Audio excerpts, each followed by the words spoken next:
What are you seeing in terms of companies from French-based large corporates in terms of how their strategy is aligning around this as well? What areas, what countries are they looking at to sort of move into at the moment? Where are you seeking? Speaking not only from the insurance side, but also from the client the manufacturing industry, the client perspective. It's clear that there is a call for action in Asia. Many companies are going in Asia because the growth of the economy in the world is mainly there, and so there is this push towards Asia. The US are still strong and they are recovering, the economy is recovering, so European companies will continue to invest in the US, but clearly Asia is one of the main target for many companies, and South America, and the next step will probably be Africa. So it's a little bit early to say that Africa will be the next target, but at least we prepare ourselves, and AXA bought a company in Nigeria, which is a country very important in Africa, which has a great potential, and maybe in the next 10 years will be one of the leading countries in the emerging world.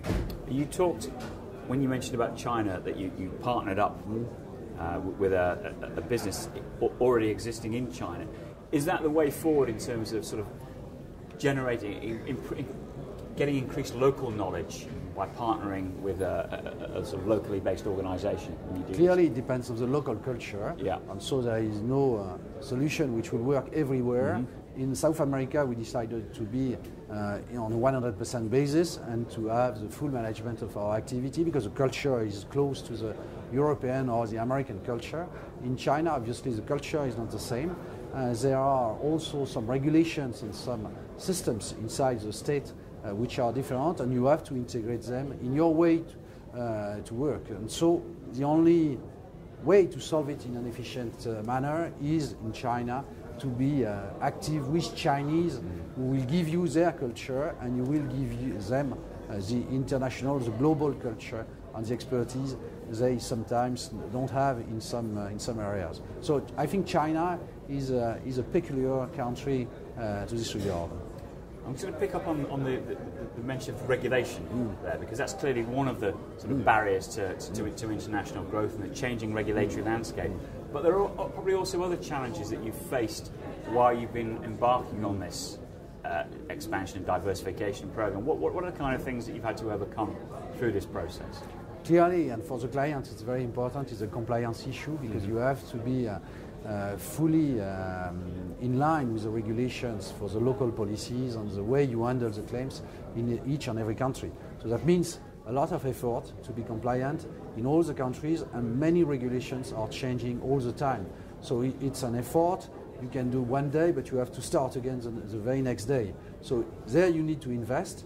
And the other one, which is another type of challenge, is the ability to collect all the data and to be able to put them in a way, in a reporting, which will be good and easy to use for the clients. So that's another challenge where you have also to invest money. It's more through IT, but also processes with all the countries where you are active.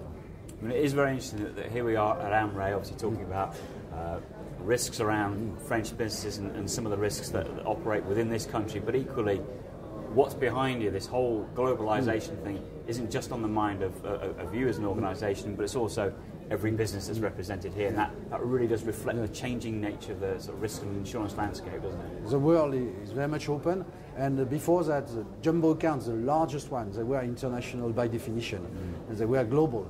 But what we can see is even for the SMEs, or at least the largest SMEs, they are clearly international also. They can't just say we stay in our own country. They have to go outside because of the crisis, because the world in Europe is not as dynamic than in some other countries. So clearly they have to go outside of their boundaries, and because of this they need to be supported by insurers which have the ability to accompany them. It's the case of AXA Corporate Solutions, obviously some others, but you can't stay only in your country in the world which is the world of internet.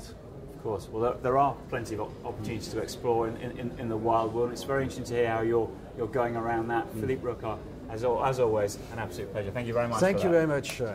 Have a good AMRAE. Yes, thanks.